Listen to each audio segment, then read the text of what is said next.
Hey friends, it's Steven with Leviathan Snakes, and for this week's video, we are going to be talking about pricing your ball pythons, or really any reptile, but because we're a ball python channel, specifically ball pythons.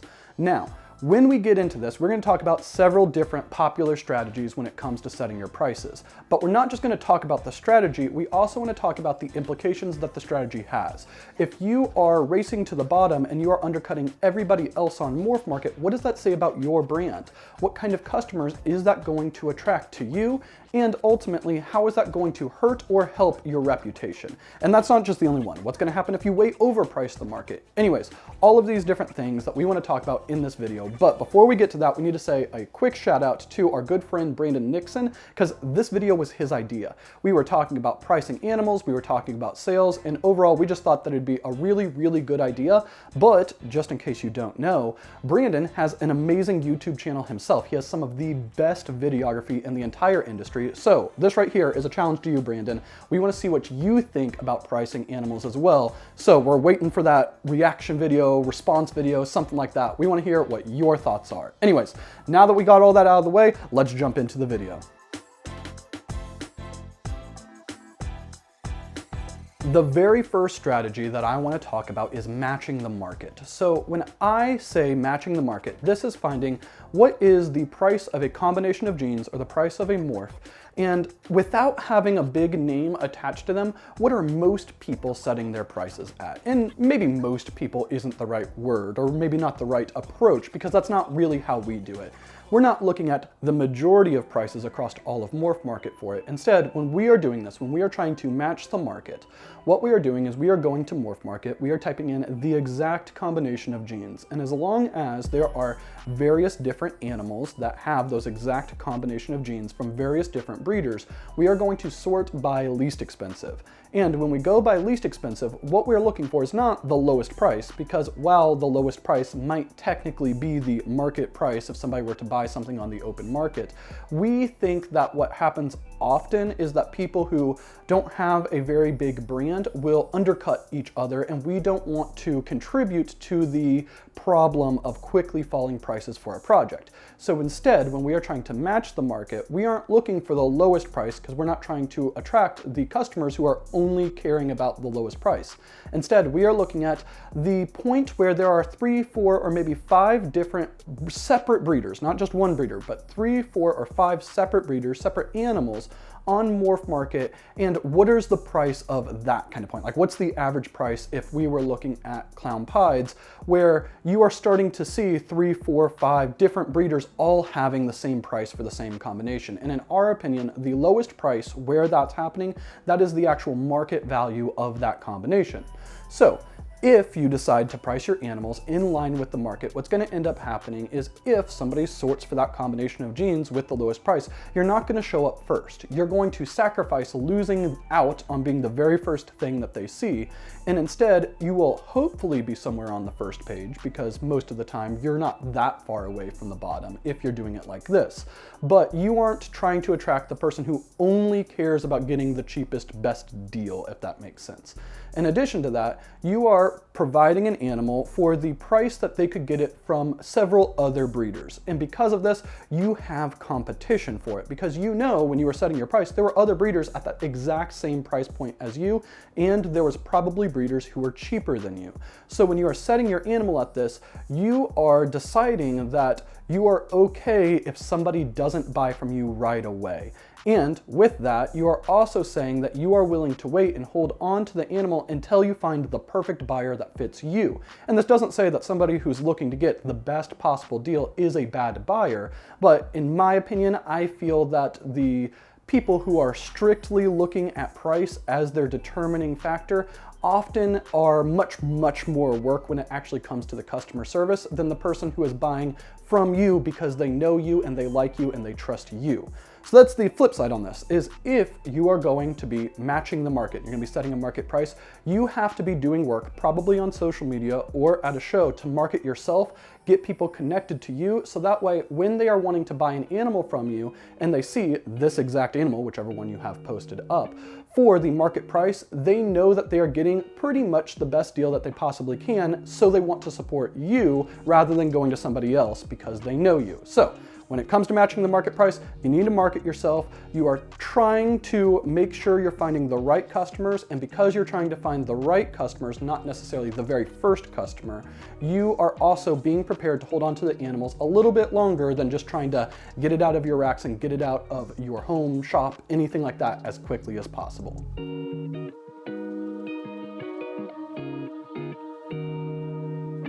Related to the match the market is actually what Chris Eaton calls the race to the bottom, and it works very, very similarly to the match the market price. So instead of looking for that point where you're seeing several breeders pricing an animal at the lowest point, but where multiple of them kind of have that same price point, instead you are just sorting by cheapest and you are making yours even cheaper than that. And this is a strategy that I think happens quite a bit in the ball python hobby, and I actually think that this strategy is one of the driving factors in prices falling so quickly from last year to this year and COVID era to this year, all of that different things. Now, the reason why this is a really, really popular strategy is it is not uncommon for somebody to search for a gene, search for a project, and then search by the cheapest. And whichever is the cheapest, they may just inquire. They may not buy from that person, but they'll inquire with that person and see if they can get an even better deal, or if that person is legit or something like this. So if you're trying to attract a lot of attention very quickly, because maybe you just really, really need to move an animal very quickly, so you are going to price it below everybody else, so that way, hopefully, if somebody is looking for something for the cheapest price possible, they'd be willing to click on yours. Even if you don't have a big name, even if you don't have a whole lot of marketing support behind it, I think that this is a valid option. The problem is if you do this too often, if every single animal that you post you're undercutting everybody, you're probably going to start getting a reputation that you are just undercutting the market. And it makes it feel a little bad, because as you are getting into projects that your friends are in, and your friends have animals posted up, and you undercut your friends, it's going to put a sour taste in their mouth. And this doesn't mean that you can't give your customers a good deal that is lower than market price, but when you are advertising a price that's lower than everybody else, other people are going to come in and they are either going to match your price or they're going to go even lower than you, and that subsequently drives the price for a project down and down and down. And if you're doing this to the projects that your friends are in, if you're doing this to the projects that you really, really care about, the next season they're going to be worth significantly less, because now you are setting a new base point by dropping the price even further than everybody else. And there's no real way around this. I don't expect this to stop happening in the reptile hobby, but I do think that it's something to keep in mind, that if you are willing to undercut everybody else, somebody out there is going to be willing to undercut you.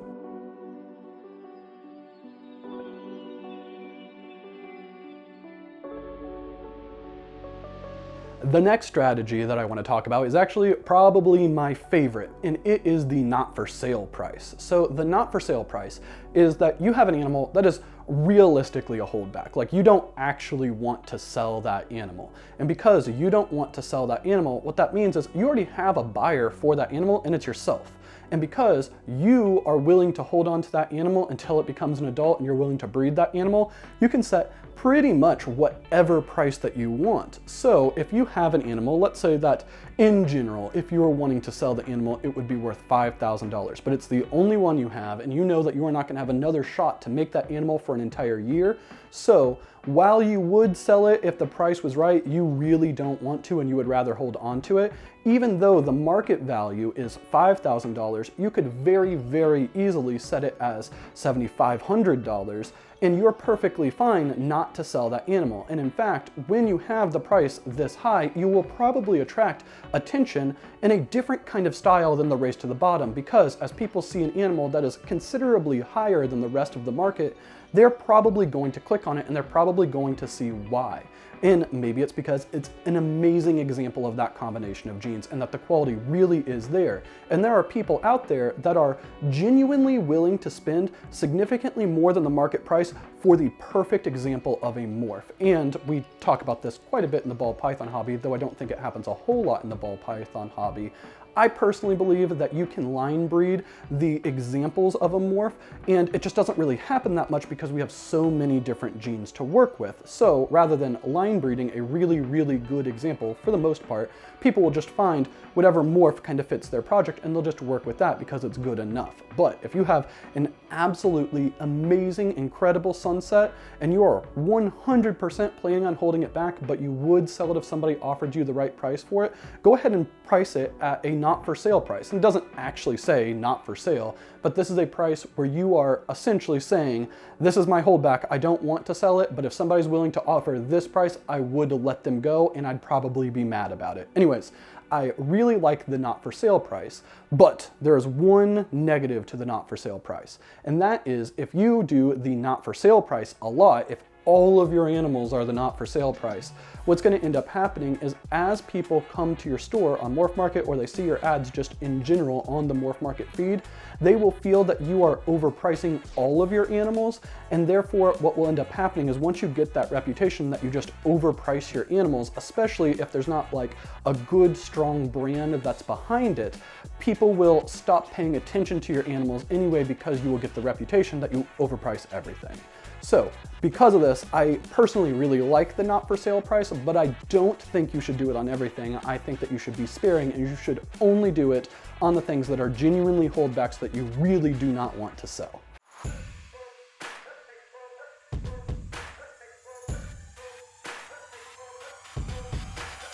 Quick interjection, we want to say huge shout out to Rare Genetics Incorporated. They are the people who do the morph testing with MorphMarket and with cltch, and they are our sponsors. So they do absolutely amazing things for the hobby by allowing us to test our animals to see what genes they actually carry with them. We have a couple animals, or a couple sheds at least, with them right now. One of them that I'm super excited about is a female Cypress Honey Het Sunset 66% Het Clown that we had picked up from Brad, Brock, and Winston while we were down at Daytona.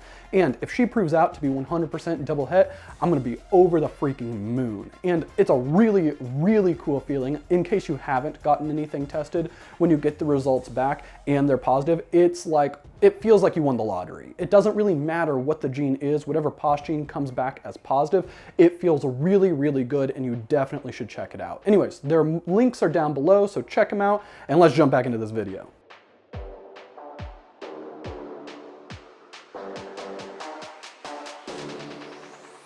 So far, we have talked a lot about online prices, MorphMarket pricing strategies to be specific, but there are show pricing strategies. And while I think the show pricing strategies in principle have a lot of the same kinds of things as the MorphMarket strategies, they do change just a little bit. So the first one that I want to say is the match the market. So when you match the market at a show, what I think that usually happens is people will set their price based off of however they set them normally. And for us, that would be going off of MorphMarket prices. And then what I think happens is usually before the show, vendors will walk around and kind of see what everybody else has. And if they notice that there are a lot of other vendors that maybe have some very similar clown combo animals, but the other vendors' clown combo animals are 20% cheaper than what theirs are, it's very likely that they will adjust their prices so that way they are in line with that kind of micro market at that one specific show. In addition to that, you might find a vendor who goes around and looks and sees everybody's prices and is like, all right, I want to be the person who sells my clown stuff first, and they undercut everybody. And they go even lower than everybody else. And again, that is a viable strategy. I actually personally like that strategy, the like race to the bottom strategy, at shows more than I like it online, because at the show, it's almost like that one place, that one specific location is almost like a mini sale because it's time-based. There's a certain amount of time that the show's open, and if you don't buy that animal during that time, then you don't get that kind of cool show sale price, if that makes sense. Speaking of sale prices, I think that sales are an awesome way that you can also try to sell your animals. But when it comes to sales, we had a video maybe a year or two ago where we kind of touched on this a little bit. I think you have to be very careful because One reason why show prices, like a lower than normal show price, can work is because it's time-based. You have to buy the animal there in person. Most of the time you have to buy them in full at that show in order to get that lower show price. If you're doing just a random sale and you're like, I'm gonna run a 40% off, 50% off sale for no real reason, what can happen is that you can sell animals during that sale period, but when it's outside of that sale period, especially if you have any customers that bought during that time, they kind of expect that level of discount. And if they come back to you, they might be expecting a 50% or 40% discount, even though you aren't necessarily prepared to do it. And if you aren't prepared to do it at that point in time, it might leave a sour taste in that customer's mouth, or when they do buy full price, they will feel that they overpaid. In addition to sale prices, when they are not done at a show and they're not done on a time-based thing, the customers who bought an animal from you for full price and then see that you're running a sale a week later where it's 40% off, they may feel a negative emotion when it comes to you because they're like, well, you obviously knew you were going to be doing a sale in the next week and you didn't give me that price. Instead, you had me pay the full price. And it just doesn't quite feel good. So while I think sales are really good methods, really good avenues in order to drive conversions and drive sales and generate new customers, you have to be really careful about them. And really, I think that this comes with most things. I think that you should do sales in moderation. They should be based around something. Maybe it's a show price, maybe it's a holiday weekend, maybe it's a birthday or something like that. But I think that that is a situation where you can do a sale and not be worried about offending various other customers or making the customers who bought from you expect to get that sale every single time they are interested in an animal from you.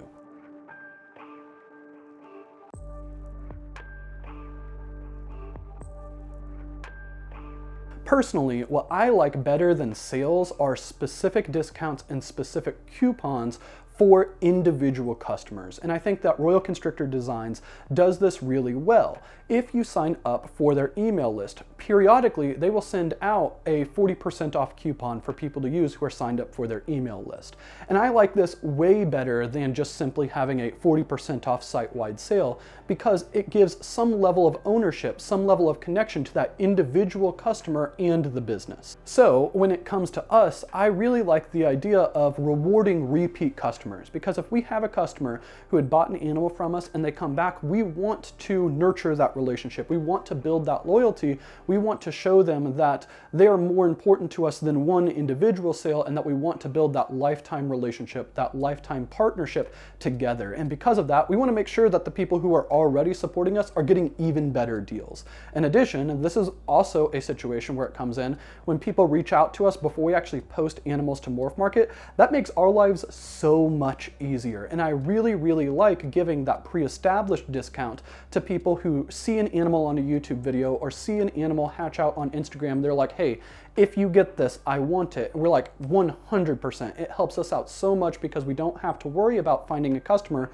for that specific animal. So for that, we 100% believe that the idea of doing a pre-established discount or a repeat customer discount, those are really good methods that I personally like way more than just running a sale for anybody for any reason.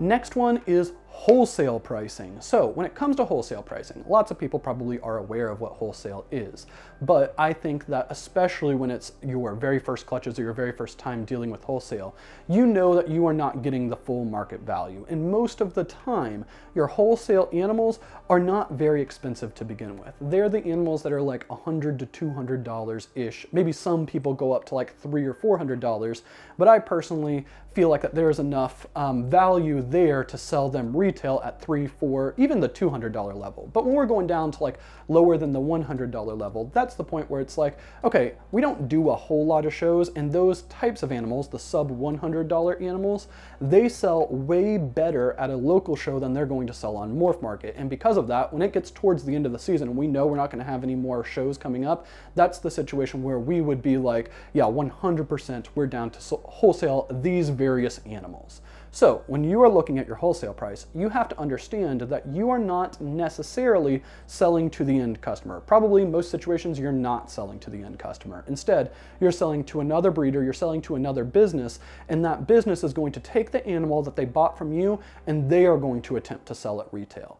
And when they attempt to sell it at retail, if they're trying to sell, let's say, a $100 animal, they do not necessarily have as much information about that animal. They do not necessarily have as much trust, even though you're probably an amazing breeder, but they don't know that.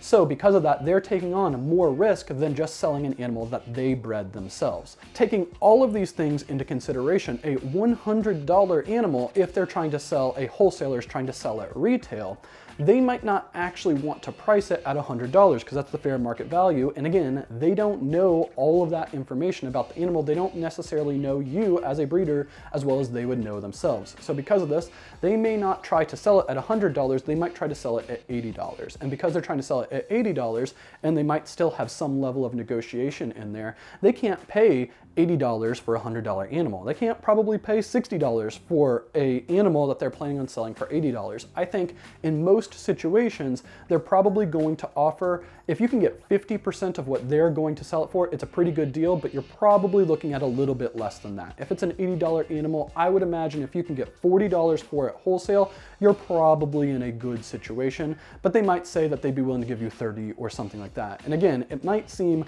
a little shocking at first, but because of this, you have to understand that you are taking the risk off of yourself and putting it on them, and that they are going to go out and they are going to do the work to find the perfect person who wants that animal as a pet. And therefore, they need to be able to be compensated for the time and effort that they're going to spend doing that.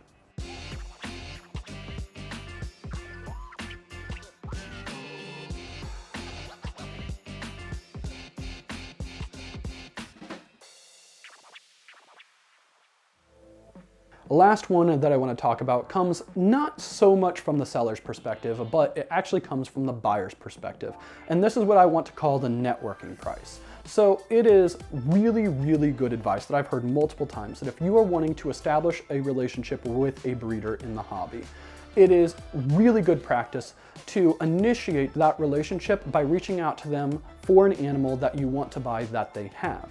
And during the course of that interaction, building up that relationship and showing that you are somebody that they would want to talk to, that they want to have a friendship with, that they'd want to have a continued relationship with is really, really important. And you can do this in lots of different ways. That said, when you are trying to buy an animal where one of your primary motivations is networking and you want to build up a relationship with this bigger breeder, if you go into it and they have a $5,000 animal and you offer them $3,000 and ask for a payment plan, even if they accept, they probably are not going to be super fond of that situation.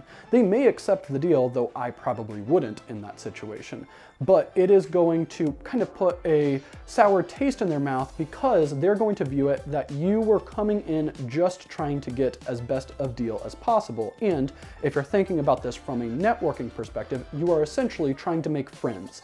And if you would go up to your friend and say like, hey, I really want to support you, but I'm only willing to pay half of what you think you are valued at, that's kind of insulting. And because of this, I think that if you are trying to network with somebody, the very first purchase that you should make, you should be willing to pay in full the full amount of money that they are asking for. And then when you go back in the future, I think it's very, very likely that they will be willing to cut you a deal. And even if they don't necessarily just straight up cut you a deal, building up that continued relationship on a strong foundation, not coming in and trying to lowball somebody that you are trying to build a relationship with, is going to be really, really important to making that networking attempt successful. I hope you guys enjoyed the video. If you are going to be around Atlanta this upcoming weekend, come to Reptilian Nation. It's going to be the first time that we've vended the show. If you haven't been before, it is huge, it's massive, it is really, really cool. We are super, super excited for it, and we are going to have the Nyala clowns, the Nyala furrow clowns that we showed off last week's video and we've had in the B-roll for this video there. So if you want to check them out in person, definitely stop by. Anyways, we hope you guys enjoyed the video, and we will see you next time.